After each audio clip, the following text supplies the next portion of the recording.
Shalom, salam jumpa bagi kita semua. Saudara-saudara yang dikasihi oleh Tuhan Yesus Kristus dimanapun kita berada. Hari ini Jumat 4 Agustus 2023. Firman Tuhan akan menyapa kita untuk menguatkan kita menjalani hari ini. Namun sebelumnya marilah kita satukan hati kita berdoa. Kasih karunia dan damai sejahtera yang daripada Allah Bapa dan dari anaknya Tuhan Yesus Kristus menyertai kamu sekalian. Amin. Saudara dikasihi oleh Tuhan Yesus Kristus, firman Tuhan bagi kita hari ini tertulis dalam Injil Markus pasal 9 ayat 47. Dan jika matamu menyesatkan engkau, cungkilah, karena lebih baik engkau masuk ke dalam kerajaan Allah dengan bermata satu daripada dengan bermata dua dicampakkan ke dalam neraka. Demikian firman Tuhan. Saudara-saudara yang dikasihi oleh Tuhan Yesus Kristus, dari pembacaan kita tadi, apakah kita merasa kata-kata yang tertulis dalamnya membuat hati kita menjadi risih atau merasakan sesuatu yang tidak pantas atau mengerikan? Ya, dalam kalimat yang disampaikan oleh Tuhan Yesus ayat kita hari ini, Ia mengatakan, dan jika matamu menyesatkan engkau, cungkilah. Sungguh suatu sangat mengerikan membayangkan jika mata kita dicungkil hanya karena melihat sesuatu yang menyesatkan. Akan tetapi pertanyaannya, apakah yang demikian ini dimaksudkan oleh Tuhan Yesus melalui pernyataannya ini? Yang pasti tidak. Kita tidak dapat mengartikan perkataan Tuhan Yesus ini secara harfiah. Akan tetapi ada makna di balik ungkapan yang diucapkan oleh Tuhan Yesus melalui nats kita hari ini. Saudara-saudara yang dikasihi oleh Tuhan Yesus Kristus, dalam mata pelajaran bahasa Indonesia kita mengenal istilah majas, itu tentang gaya bahasa. Gaya bahasa dalam mengungkapkan sesuatu maksud atau tujuan atau perintah. Misalnya, jahit saja mulutmu itu daripada banyak menyinggung perasaan orang lain. Hal ini bukan mengatakan agar kita mutilasi diri dengan menjahit mulut. Akan tetapi kita harus berjaga-jaga, berhati-hati dalam menggunakan mulut untuk menyampaikan sesuatu kata agar tidak menyinggung perasaan orang lain. Atau dengan ungkapan lain misalnya, lebih baik miskin daripada kaya tapi harus masuk penjara. Ya, demikian juga lah yang dimaksudkan oleh Tuhan Yesus melalui nas kita hari ini. Bukan berarti kita harus menjungkil mata kita sesaat kita tahu atau kita melihat yang sesat. Akan tapi kita diajak dan diingatkan untuk berhati-hati menggunakan mata, tangan, dan seluruh anggota tubuh kita dalam melakukan sesuatu hal. Kita diingatkan untuk dapat mengendalikan diri dengan sedemikian rupa.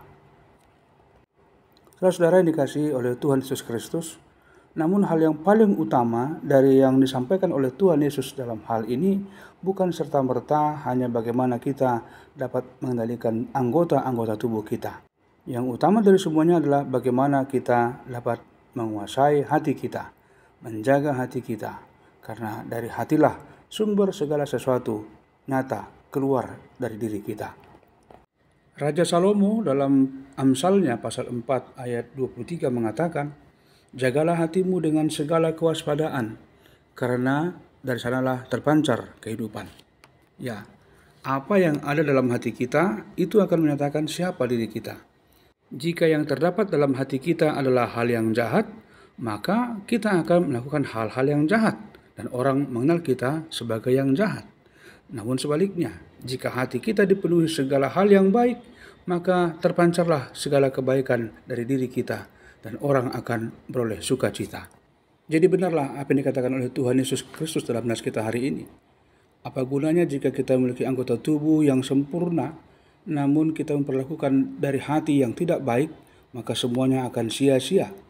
Akan tetapi sekalipun kita mungkin dalam kondisi cacat, tidak bertangan dan sebagainya, namun hati kita dipenuhi segala yang baik, segala yang terindah dan penuh damai sejahtera, maka hidup kita juga akan memancarkan semuanya itu ke tengah-tengah persekutuan kita. Saudara-saudara yang dikasihi oleh Tuhan Yesus Kristus, maka dengan dasar pemahaman yang sedemikian, kita dapat memahami apa yang dimaksudkan oleh Tuhan Yesus jika mengatakan hal-hal atau kata-kata yang mungkin sepertinya tidak pantas untuk diungkapkan, mencungkil, memenggal, dan sebagainya.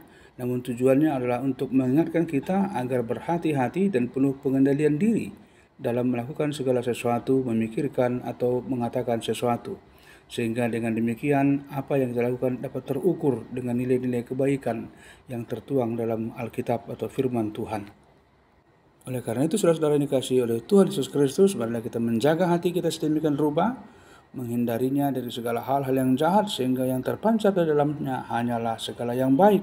Sehingga apa yang kita lakukan, kita perbuat di tengah-tengah kehidupan kita menjadi berkat bagi sesama.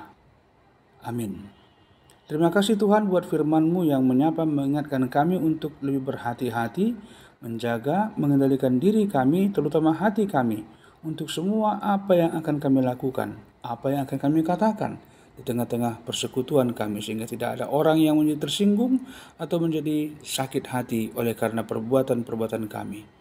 Ampuni kami akan dosa kesalahan kami Tuhan, agar kami layak di hadapan-Mu dalam melaksanakan aktivitas kami hari ini.